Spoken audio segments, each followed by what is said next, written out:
नमस्कार। प्रतिदिन दैनिक अखबार संपादकीय आडियो में आपका स्वागत है। अब हेडलाइन सुनिए। बच्चों के विकास में राज्य भर भेद के मायने। दैनिक भास्कर। 8वां वेतन आयोग। दैनिक जागरण। मनुष्य को मशीन न बनाए। प्रोफेसर रसाल सिंह। कायम होगा अमन। Business standard. शांति की उम्मीद। जनसत्ता। अंतरिक्ष में कामयाबी। हिंदुस्तान। बुरे दौर की ओर इशारा कर गए बाइडेन। अब संपादकीय विस्तार से। बच्चों के विकास में राज्यवार भेद के मायने। दैनिक भास्कर। अगर एक बच्चा बिहार या यूपी में पैदा हुआ और दूसरा गोवा, दिल्ली या चंडीगढ़ में, तो जन्म से ही दोनों की आय में 6 गुने का अंतर होगा। उसी तरह जब वह स्कूल जाएगा तो एक तो कंप्यूटर और नेट सुविधा मात्र 11 और 18% स्कूलों में मिलेगी, जबकि केरल वाले बच्चों को 98% स्कूलों में। भारत में 75 साल पहले संविधान की प्रस्तावना में हम भारत के लोगों ने अवसर की समानता का वादा किया था। गरीब राज्यों में स्वास्थ्य के मद में सरकारी खर्च भी प्रति व्यक्ति काफी कम होता है, जिसकी वजह से बीमारी में अपनी जेब से खर्च गरीबों की कमर तोड़ देता है। इसी कारण से बिहार या उत्तर भारत के राज्यों से समृद्ध और औद्योगिक पश्चिमी और दक्षिणी राज्यों में पलायन होता है। अगर आर्थिक विकास का सही बंटवारा होता है तो कम से कम मानव विकास के मूल उत्पादनों जैसे शिक्षा और स्वास्थ्य में विभेद भी कम होता है। ऐसा नहीं है कि बेहतर मानव विकास के लिए आर्थिक समृद्धि एकमात्र शर्त है। सबसे अच्छा मानव विकास वाले केरल की प्रति व्यक्ति जीडीपी महाराष्ट्र और गुजरात से बेहतर नहीं है, लेकिन शिक्षक विद्यार्थी अनुपात में बिहार, झारखंड और पश्चिम बंगाल सबसे पीछे हैं, जबकि सिक्किम और अन्य उत्तर पूर्वी राज्य आगे। सीधा सवाल राजनीतिक नेतृत्व की प्राथमिकताओं का है। 8वां वेतन आयोग। दैनिक जागरण। अब इस पर संशय था कि 8वें वेतन आयोग का गठन होगा या नहीं। तब केंद्र सरकार ने ऐसे करके केंद्रीय कर्मचारियों के मन की मुराद पूरी कर दी। इस निर्णय से करीब 50 लाख केंद्रीय कर्मचारियों को लाभ मिलेगा। इस वेतन आयोग की संतुष्टियां स्वीकार होने के बाद राज्य सरकारों के लिए उन्हें मंजूर करना आवश्यक हो जाएगा। नया वेतन आयोग गठित करने के फैसले के आधार पर ऐसे निष्कर्ष निकाला जाना स्वाभाविक है कि इसका लाभ अर्थव्यवस्था को भी मिलेगा, क्योंकि सरकारी कर्मचारियों की क्रय शक्ति चढ़ेगी तो खपत में भी वृद्धि होगी। निसंदेह ऐसा होगा, लेकिन क्या सरकारी कर्मचारियों को दक्षता एवं कुशलता भी बढ़ेगी और वे जवाबदेह बनेंगे? इस प्रश्न पर गंभीरता से विचार किया जाना चाहिए, क्योंकि औसत सरकारी कर्मियों में कार्य के प्रति निष्ठा और समर्पण के अभाव का सवाल रह रहकर उभरता रहता है। यह किसी से छिपा नहीं कि सरकारी कामकाज में लेट लतीफी और भ्रष्टाचार की शिकायत बहुत आम है। इसी तरह मुश्किल से ही सरकारी कर्मी ग्रामीण क्षेत्रों में अपनी सेवाएं देने के लिए तत्पर रहते हैं। तब है जब देश की अधिसंख्य आबादी ग्रामीण क्षेत्रों में रहती है। सरकारें अपने विभागों के कामकाज को लेकर चाहे जैसा दावा क्यों ना करें, तथ्य है कि आम नागरिक सरकारी कर्मियों की कार्यशैली से नाखुश रहते हैं। वे सरकारी कर्मचारियों में सौभाग्य की कमी की शिकायत भी करते रहते हैं। उचित यह होगा कि 8वें वेतन आयोग से यह कहा जाए कि वह अपनी सिफारिशों इस तरह तैयार करें जिससे सरकारी कर्मचारियों को कार्यकुशल और जवाबदेह बनाया जा सके। तब यह संभव हो पाएगा। अब सरकारी नौकरियां सुनिश्चित सेवा अवधि और आराम तलबी के पर्याय नहीं रह जाएंगी। यह समय की मांग है कि सरकारी कर्मियों के वेतन भत्ते का निर्धारण उनके प्रदर्शन के आधार पर किया जाए। जो कर्मचारी बेहतर कार्य करें उसे पुरस्कृत किया जाए और जो कसौटी पर खरा न उतरे उसे प्रोत्साहित किया जाए। अब जब 8 वेतन आयोग के गठन का फैसला ले लिया गया है, तब कहना भी आवश्यक है कि मिनिमम गवर्नमेंट मैक्सिमम गवर्नेंस वानी न्यूनतम सरकार अधिकतम शासन के विचार को साकार करने की दिशा में ठोस कदम उठाए जाएं। इस बारे में तो बहुत बातें हुई, लेकिन उनके अनुरूप काम कुछ नहीं हुआ। समझना कठिन है कि दूसरे प्रशासनिक सुधार आयोग की सिफारिशों को पूरी तरह लागू क्यों नहीं किया जा सका। यदि सरकारी विभागों का कामकाज दुरुस्त किया जा सके तो इसका लाभ समाज और सरकारों को भी मिलेगा। चौथे 8वें वेतन आयोग का लाभ पेंशन धारकों को भी मिलेगा। इसलिए निजी क्षेत्र के संगठित एवं असंगठित कर्मियों की सामाजिक सुरक्षा की भी सुधली जानी चाहिए। मनुष्य को मशीन न बनाए। प्रोफेसर रसाल सिंह, लेखक, दिल्ली विश्वविद्यालय के रामानुजन कॉलेज में प्राचार्य हैं। आजकल वर्क लाइफ बैलेंस पर बहस जोर पकड़ती जा रही है। इस बहस में कुछ दिग्गज उद्योगपतियों के बयान हतप्रत करने वाले हैं। हम जानते हैं कि कोविड जैसी आपदा से निपटने के बाद हम सभी ने बहुत मुश्किल से अपने कार्य और परिजनों के मध्य समय का संतुलन स्थापित करने का प्रयास किया है, परंतु पिछले दिनों लार्सन एंड ट्रूबो के चेयरमैन एस.एन. सुब्रमण्यम ने हफ्ते में 90 घंटे काम करने का विचार रखा। उन्होंने दाम्पत्य जीवन का माहौल उड़ाते हुए कहा कि आखिर आप कब तक अपनी पत्नी को निहारेंगे। उन्होंने रविवार के अवकाश को भी गैर जरूरी बताया। लगता है कि उन्हें ना तो मानव प्रबंधन की पेशेवर की समझ है और ना ही उनके भीतर मानवीय संवेदनाएं हैं। शायद उनका भारतीय जीवन पद्धति, जीवन दर्शन के साथ साथ मानव प्रबंधन क्षेत्र में हो रहे नवाचारों से कोई भी सरोकार नहीं है। वह मनुष्य को रोबोट से अधिक कुछ नहीं समझते। यह विडंबना ही है कि वह यह भी भुला बैठे कि रोबोट को भी देखभाल और चार्जिंग की आवश्यकता होती है। कामकाजी घंटों की बहस कुछ समय पहले इंफोसिस के संस्थापक एन.आर. नारायण मूर्ति ने शुरू की थी। उन्होंने कहा था कि वैश्विक स्तर पर अपने प्रतिद्वंदियों को हराना है तो हमें सप्ताह में 70 घंटे काम करना चाहिए। इसके बाद कई कारोबारी ऐसी पैरवी कर चुके हैं, मगर महिंद्रा समूह के चेयरमैन आनंद महिंद्रा, आईटीएस के चेयरमैन संजीव पुरी और ओयो के सह संस्थापक रितेश अग्रवाल ने काम के घंटे बढ़ाने का विरोध करते हुए काम और जीवन की गुणवत्ता को प्राथमिकता देने की बात कही है। बहुत ज्यादा काम के घंटों से बच्चे भटकाग्रस्त और बुजुर्ग उपेक्षित और एकाकी हो जाएंगे। ऐसी स्थिति समाज एवं राष्ट्र के लिए शुभ नहीं। संवाद के लिए बने इंटरनेट मीडिया प्लेटफॉर्म भी संवादहीनता और अकेलेपन के कारक बनते जा रहे हैं। चूंकि कार्य जीवन में संतुलन से ही व्यक्ति समाज एवं संस्थान में सर्वोत्तम योगदान दे सकता है, इसलिए जरूरी है कि कंपनियां कर्मियों को उनकी आवश्यकता समझकर अपेक्षित अवकाश प्रदान करें। कायम होगा अमन बिजनेस स्टैंडर्ड। दुनिया भर में प्रसन्नता की लहर के बावजूद इजरायल और हमास के बीच 15 दिनों से चल रहे संघर्ष में स्थायी शांति की संभावना बहुत कम नजर आती है। इस संघर्ष में अब तक 1.20 लाख लोग हताहत हो चुके हैं। इनमें अनेक महिलाएं और बच्चे हैं। इस दौरान 19 लाख गाजावासी विस्थापित हुए। 3 चरणों वाले संघर्ष विराम समझौते में सद्भाव की कमी नजर आती है।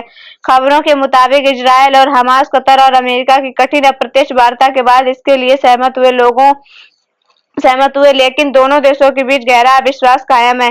फिलहाल इजरायल की कैबिनेट ने अंतिम हस्ताक्षर करने में देरी की है, जबकि इस पर गुरुवार को हस्ताक्षर होने थे। इजरायल के प्रधानमंत्री बेंजामिन नेतन्याहू, जो अपने देश में अत्यधिक अलोकप्रिय हैं, उन्होंने कहा कि इजरायल की कैबिनेट तब तक बैठक नहीं करेगी जब तक हमास अपने दावे से मुताबिक अंतिम समय की रियायत से पीछे नहीं हट जाता।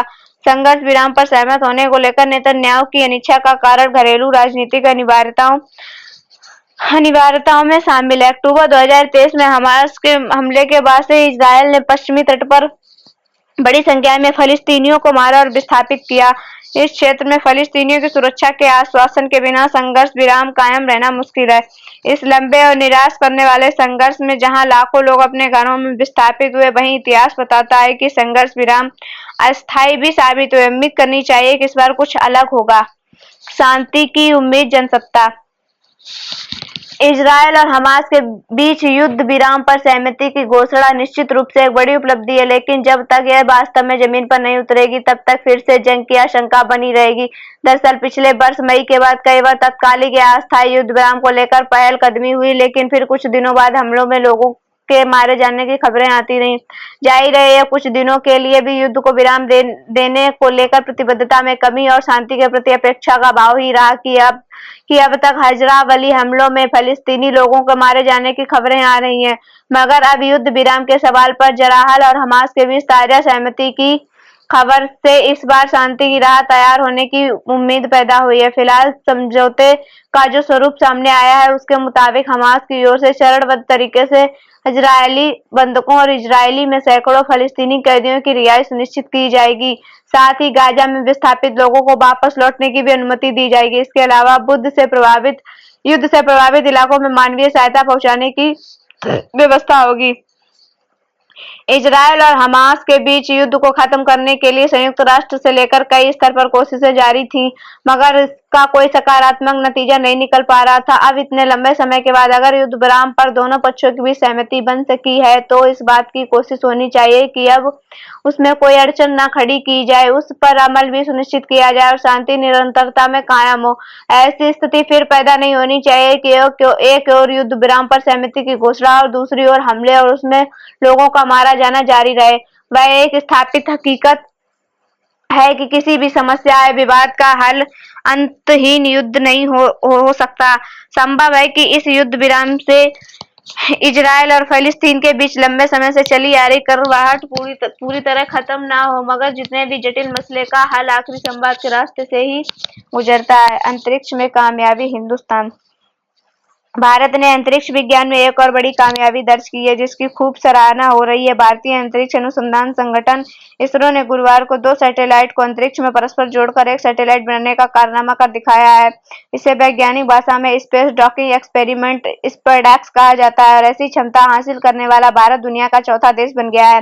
भारत से पहले अमेरिका, रूस और चीन ने ही इस कारनामे को अंजाम दिया था। अतः इस बड़ी ऐतिहासिक उपलब्धि के वैश्विक महत्व को समझा जा सकता है। भारत ने अपनी दक्षता का स्वयं विकास किया। अपने सीमित संस्थानों के बावजूद भारत की यह कामयाबी दूसरे देशों को चकित और प्रेरित करेगी। अमेरिका और रूस की वैज्ञानिक तरक्की किसी से छिपी नहीं है। इसके अलावा चीन से पहले अमेरिका से और अब रूस से किस तरह तकनीकी सहयोग मिल रहा है, यह भी गोपनीय नहीं है। प्रगतिशील देश के रूप में देखें तो भारत की यह कामयाबी अलग से रेखांकित की जा सकती है।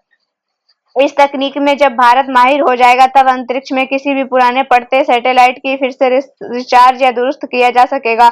अंतरिक्ष विज्ञान में कामयाबी के लिए किसी देश का पावर ट्रांसफार्मर सक्षम होना भी जरूरी है। यह क्षमता बहुत उपयोगी है। इस क्षमता के जरिए अंतरिक्ष कक्षा की सफाई भी की जा सकती है। हम अक्सर सुनते हैं कि अंतरिक्ष में बेकार की चीजें भी हवा में तैर रही हैं। अगर इस बारे में अमेरिका, रूस और चीन ज्यादा नहीं सोच रहे हैं तो भारत को अपनी सीमित क्षमता के बावजूद अंतरिक्ष में सफाई अभियान के बारे में सोचना चाहिए। अंतरिक्ष विज्ञान के क्षेत्र में इसरो को ऐसे अच्छे काम करते रहना चाहिए ताकि भारतीय विज्ञान की सकारात्मक चर्चा दुनिया के तमाम देशों में जारी रहे। गौर करने की बात है, अंतरिक्ष विज्ञान क्षेत्र में व्यवसाय विकसित हो रहा है जिसमें भारत की भी हिस्सेदारी है और ये हिस्सेदारी तेजी से बढ़नी चाहिए। इसरो को ज्यादा पेशेवर या व्यावसायिक दृष्टि से काम करना चाहिए ताकि भारत अंतरिक्ष विज्ञान में विकसित के साथ ही आत्मनिर्भर भी बने। बुरे दौर की ओर इशारा कर गए बाइडेन। अश्विनी महापात्रा। अपने विदाई भाषण में निवर्तमान अमेरिकी राष्ट्रपति जो बाइडेन ने अमेरिका में लोकतांत्रिक मूल्यों में गिरावट, बढ़ती सहिष्णुता और खत्म हो चुकी राजनीतिक सहमति की तरफ जो इशारा किया है उसके गहरे नीतिहार्थ लगाए जा सकते हैं। दरअसल वह बताना चाह रहे थे कि जिन लोकतांत्रिक मूल्यों की बुनियादी पर अमेरिका की नींव पड़ी है उसे खोखला किया जा रहा है। हालांकि ऐसा कहते हुए वह परोक्ष रूप से अपनी विफलता ही गिना रहे थे। सवाल तो यह है कि अपने 4 साल के कार्यकाल में वह अमेरिकी मूल्यों को बनाए रखने में इस कदर विफल क्यों रहे।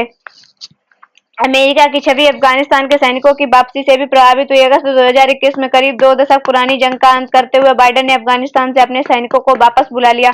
हालांकि इसके बारे में दोहा समझौता सन 2020 में ट्रंप के पिछले कार्यकाल में ही हो गया था, लेकिन उनकी विदाई के जो वीडियो आए या जिस तरह से उन्होंने वहां अपने टैंक और हथियार छोड़े उससे विश्व बिरादरी में यह संदेश गया कि अमेरिका को वहां से भागना पड़ा। चीन को लेकर बाइडेन ने ट्रंप की नीति को आगे बढ़ाया। ट्रंप के क्वाड भारत, ऑस्ट्रेलिया, जापान और अमेरिका के संगठन को एक सांगठनिक रूप देने का प्रयास किया था और बाइडेन ने इसकी ऑनलाइन बैठक आयोजित करके इस संगठन को शासनाध्यक्ष के स्तर पर सक्रिय कर दिया।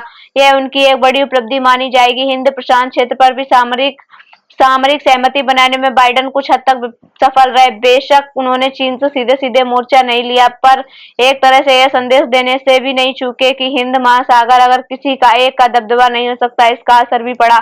चीन अगर दबाव में आया और नई दिल्ली के साथ उसने समझौता किया है तो एक बड़ी वजह भारत अमेरिका दोस्ती है जिससे वह अपने लिए बड़ी चुनौती मानता है। धन्यवाद।